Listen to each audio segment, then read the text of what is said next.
Once upon a time, there was a tiny old dog who was blind and deaf. He weighed less than 5 pounds. Through a strange set of circumstances, he went from a kill shelter to Eve's home.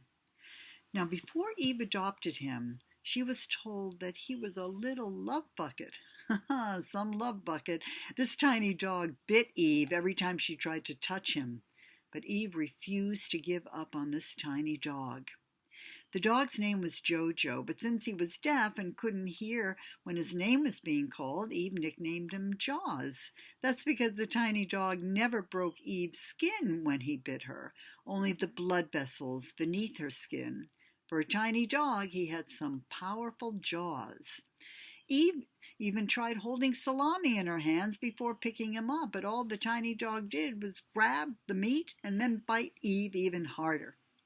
And Eve had to pick him up and take him down a flight of stairs to go out because he was blind, and Eve didn't want him to fall down the stairs and hurt himself.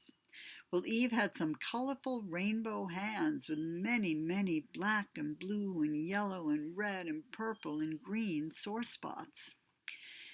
Eve also took Jojo to an enclosed dog run in a park where he could wander safely without getting hurt and sniffing everything, and he seemed to like that, and life went on this way for about 6 months.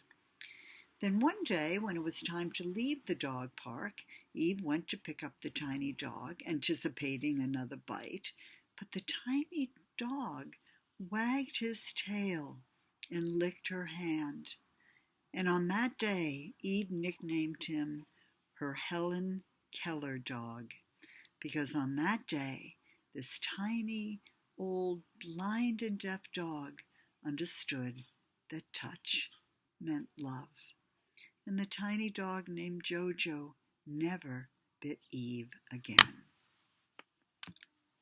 Marjorie Conn reading Jojo and his nicknames.